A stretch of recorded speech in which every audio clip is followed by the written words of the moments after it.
What is going on, guys? It is Wrestlelamia here, back with another video, and the WWE Draft is here as the company prepares to shake up its roster once again. Join us now as Wrestlelamia looks at part 1 of the WWE Draft, letting you know who's going where and what it could mean for their career. If you're looking for the rules to the draft, check out our recent news video from earlier on.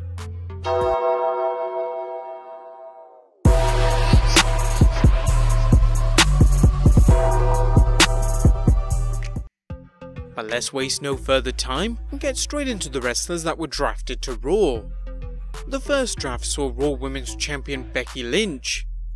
Becky Lynch is staying on Raw, which comes as a surprise to many, including ourselves, as Lynch was heavily featured in advertisements for SmackDown's move to Fox. Is this a reflection that Lynch isn't the major star the WWE has been pushing her as? Or is she such a big star that it's felt Raw could use her presence to offset some of the Red Brand's departures to SmackDown? Either way, expect to see the man in whatever major programs the women's division has to offer, with fans hoping one will be a rematch against Ronda Rousey. Rumour has it the WWE is also mulling over a rematch between Asuka and Lynch, which could be a sensational series if the WWE rebuilds Asuka's reputation as a dominant star. However, she's currently one half of the Women's Tag Team Champions, so it's probably unlikely that this program will happen just yet. Hopefully it'll happen when they drop the belts. The second draft to Raw was the OC. The OC are another example of 3 stars who have been built up on Raw enough that moving them to SmackDown would kill some of their momentum, and in all fairness, probably finding these 3 talented stars overshadowed by SmackDown's star power and limited time.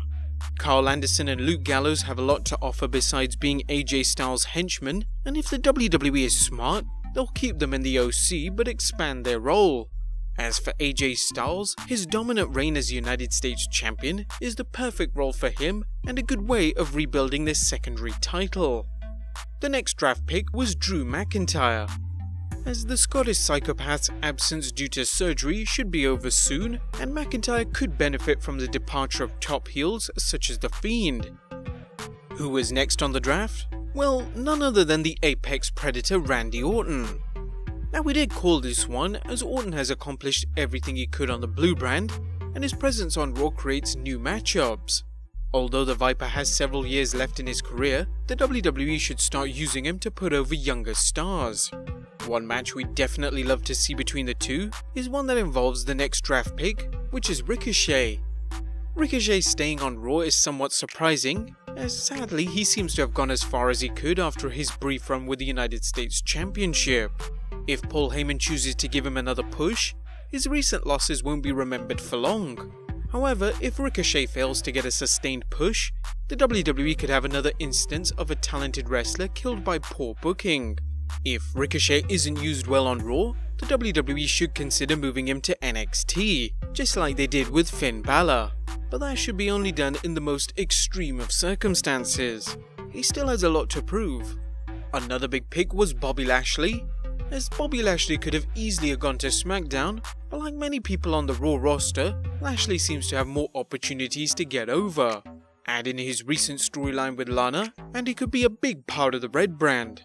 The WWE would be insane to move Rusev to SmackDown and abort what looks to be a promising feud. As several commentators have pointed out, Lashley's mic skills have improved and the program with Lana has rejuvenated his act. Just look at how far Bobby Lashley has come.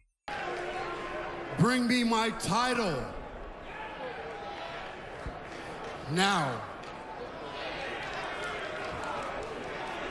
Next up, former Women's Tag Team Champions Alexa Bliss and Nikki Cross are the next draft pick. Now oddly, they didn't put them together in the draft pick, as Alexa Bliss was in round 2 and Nikki Cross was in round 3, but the former Women's Tag Team Champions are too good a duo to split up, especially with the prospect of them battling the Kabuki Warriors to regain the titles, as well as the inevitable split and subsequent feud between the two. The WWE made the right choice keeping Little Miss Bliss and her coffee-drinking chum together. Next up, a huge move as Kevin Owens has been drafted to Raw. Kevin Owens' face turn and summertime feud with Shane McMahon really got Owens over as a main eventer. Now that he's on Raw, his future is brighter than it could have been on the blue brand.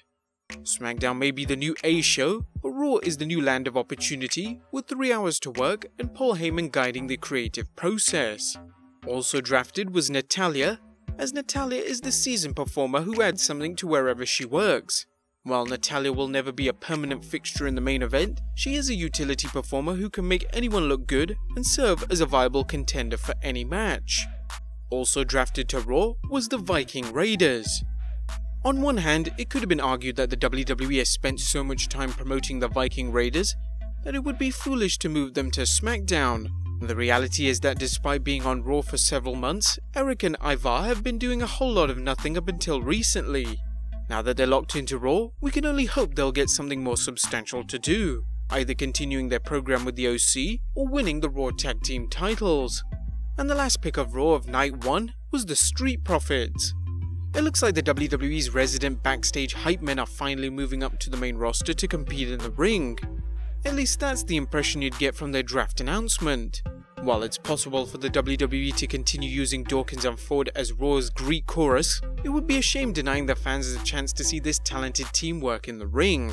But those were all the draft picks for Raw for Night 1. What about the draft picks for SmackDown? The first pick saw Roman Reigns. Now, Roman Reigns' continued presence on SmackDown shows that Fox is confident with him as a popular star, and that the WWE feels Reigns has adjusted into his current role, that of a top babyface who typically does not chase after titles and is better suited for working feuds against assorted heels. If the WWE Universe's new appreciation for Reigns after years of disdain continues, the blue brand will have a reliable go-to big dog and top dog. Next up, a huge pick as Bray Wyatt moves to SmackDown. Rumour has it Fox was very interested in having Wyatt on the blue brand, and they got him. Another sign that the WWE may be catering to Fox to the detriment of the USA Network. That's not to say that Raw has become a glorified version of NXT, but it will be fascinating to compare Raw and SmackDown once the draft is finalised.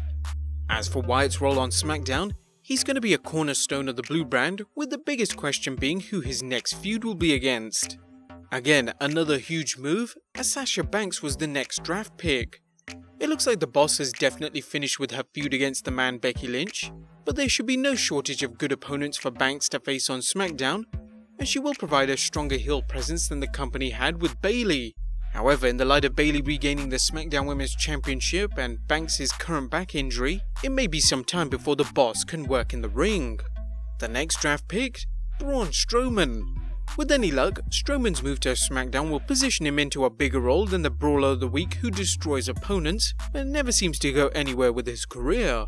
Regrettably, that doesn't seem to be the plan, at least for the near future.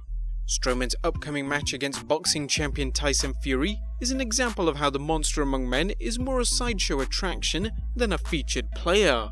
With Brock Lesnar battling Cain Velasquez, it's unlikely we'll see Strowman in the WWE title picture soon.